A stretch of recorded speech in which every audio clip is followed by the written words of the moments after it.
The following video is based on an actual reported event. All names have been changed for privacy. Randall retired from the Dayton Police Department of Ohio in 1995. By 2000, he was bored and looking for something to fill some of his spare time. Posted in the classified section of the Dayton newspaper, he found a part-time security job. It took him the few days shadowing his trainer to get acclimated to the third shift hours.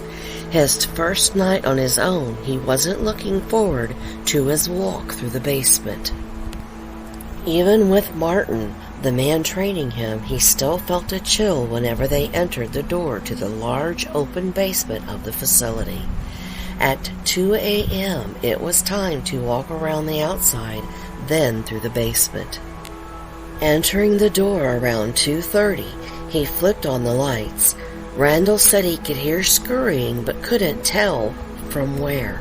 He yelled out, "Who's there?" Hearing only the door close behind them, he took a few steps. Even with the lights on, it was still kind of dark in most of the basement, so he shined his flashlight as he walked. The rest of the night was uneventful. He said he had similar experiences the first few days he worked there. Being part-time, he had a few days off before his next couple nights guarding the facility.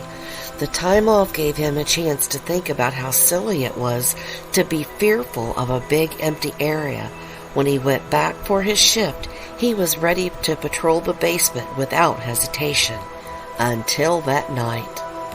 He spent the first couple hours looking over the reports from the previous days as he watched the security cameras.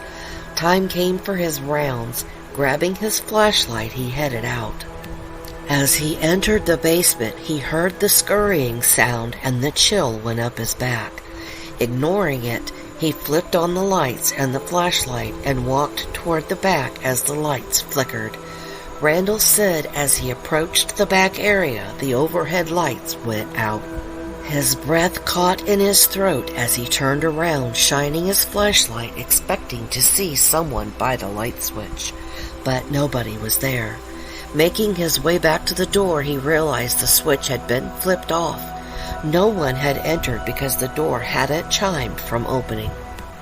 He flipped the switch back on, scanned the room, flipped the light off, and went back to the surveillance room. The next couple nights went on without issue. He talked to Ella, his wife, about the situation. She seemed surprised considering he wasn't one to talk about such things. Ella told him to pray about it and keep his mother's cross with him for protection, which he did from then on.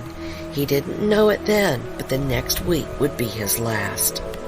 When he walked into the security room, the guard he was relieving told him the full-time night guard had quit. He wasn't sure why he left, but they were scrambling to find a replacement. Time came for his walk around the grounds and then to the basement. He reached into his pocket, grasping his mother's cross.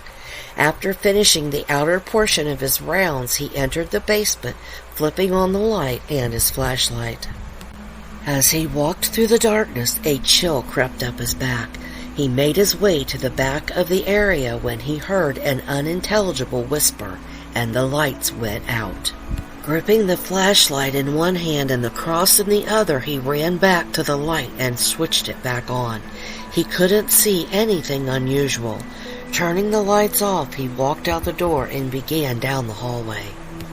Suddenly, a black mass appeared in front of him and his leg went out from under him.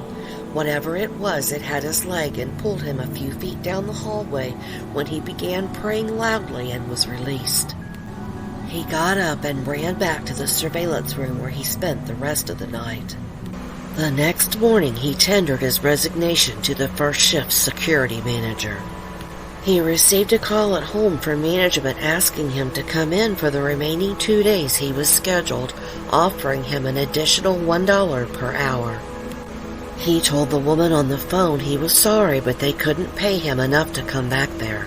Then he told her to go back and watch the security footage of him coming back from the 2:30 a.m. basement check, and she would see why.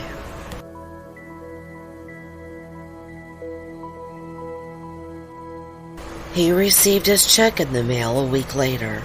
Randall said he would rather be bored and safe at home with his wife than deal with working around something like that. Thanks for watching. We hope you enjoyed the video. If you did, please click like and consider subscribing to our channel Dreamscape Horrors, as there's much more to come.